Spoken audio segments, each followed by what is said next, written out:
Hola, ¿qué tal? ¿Cómo están?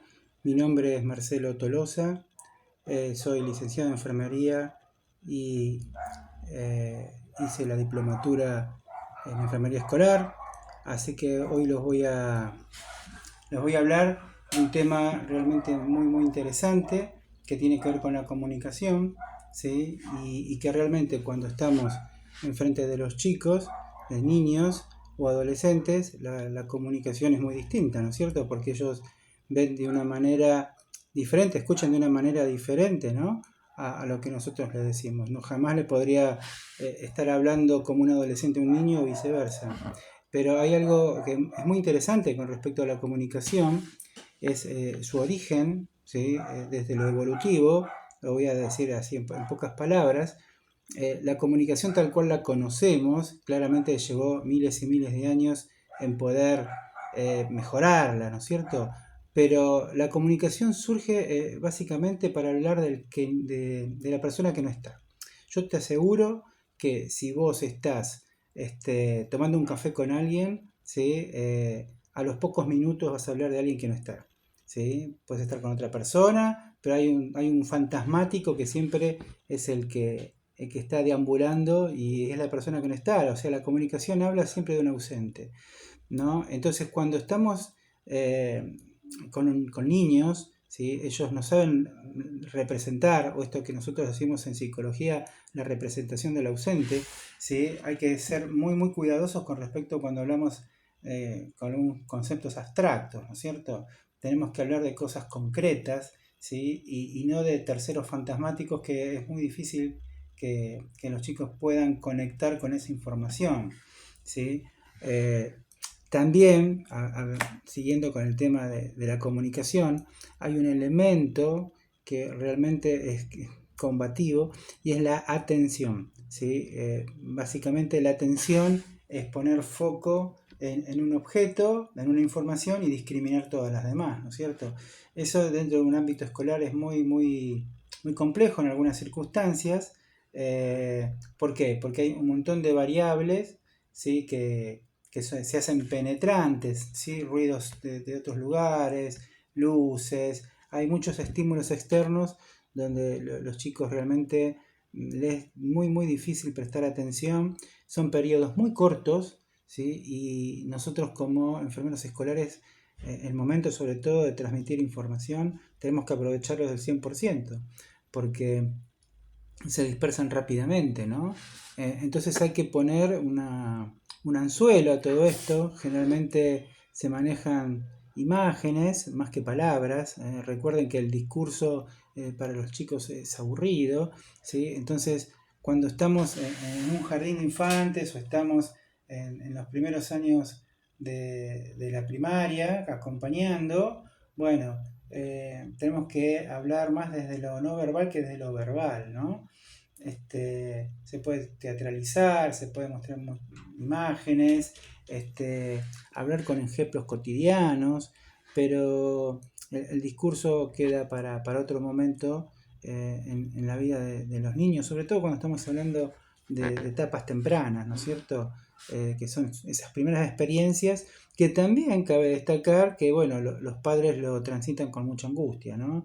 Esto lo podemos notar en la entrada del jardín de infantes cuando las madres y los padres realmente en ese primer día de adaptación es un ambiente sufriente para algunos, no para otros, quizás los que estuvieron en guardería anteriormente se pueden adaptar bien a la grupalidad, a la diferencia, pero bueno, los que no van a recorrer este camino adaptativo de manera un poco más lenta, lo cual, si estamos trabajando en este ámbito, vemos que no parten todos del mismo lugar, ¿sí? Y pasarán un mes, o incluso un par de meses para que se horizontalice todos los estudiantes, todos los niños, ¿no? Pero siguiendo con el tema de la comunicación, tenemos que entender básicamente que la comunicación se divide en dos partes muy importantes, en lo que es contenido y en lo que es relación, ¿sí? El contenido básicamente es lo que yo digo, las palabras, ¿sí? O las escribo, ese es el contenido de un libro, el contenido de mi discurso, y hay manera, ¿sí? Otra forma de comunicación que, si bien lo hacemos como separado, están constantemente interactuando, como dije, es la relación, y esa relación es la manera que yo transmito el contenido, ¿no?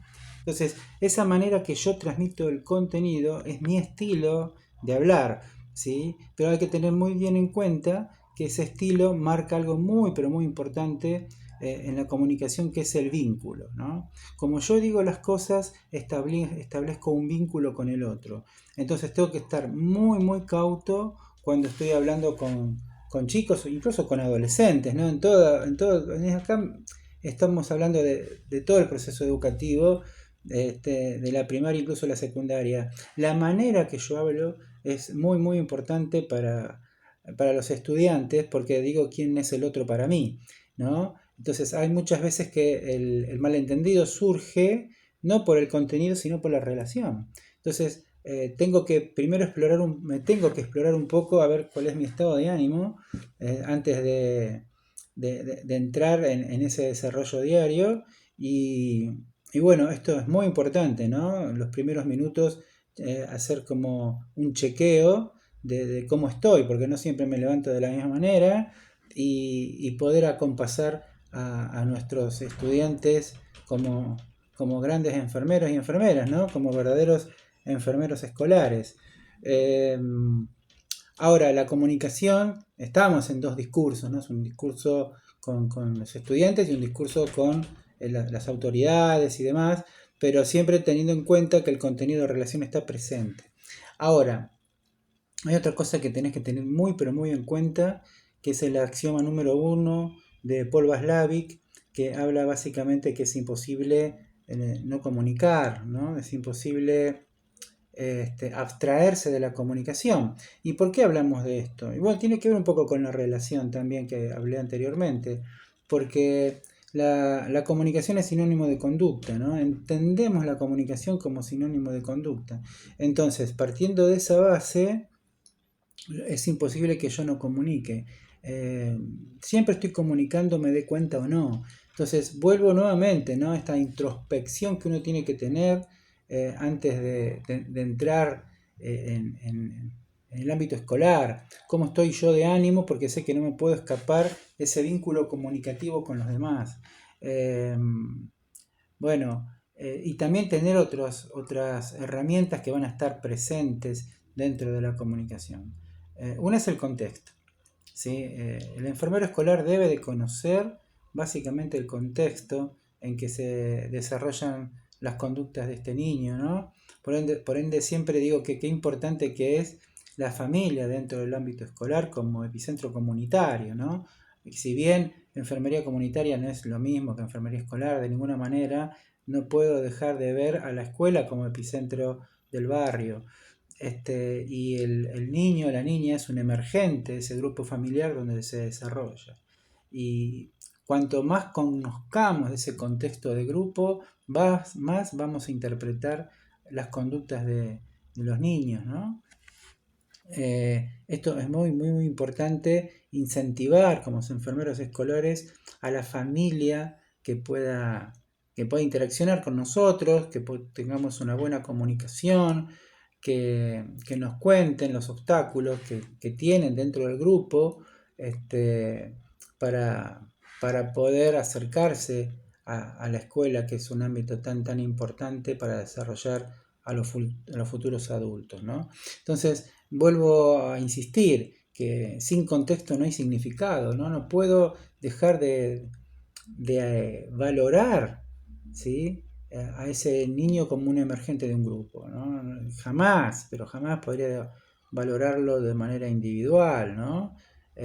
Por algo tiene rabietas, por algo está enojado, hoy por algo está siempre contento y siempre se ríe, ¿no? Porque todo emerge de ese grupo, ¿no? Ya aunque sea muy chiquito tiene expectativas, ¿no? También nosotros como seres humanos vivimos desde una expectativa, tenemos expectativas y los niños no se desprenden de eso, ellos tienen expectativas de un universo donde ven a los padres como sinónimos de verdad. Eh, y otra cosa muy interesante que se está trabajando mucho más que que décadas anteriores, es la proxémica, ¿no?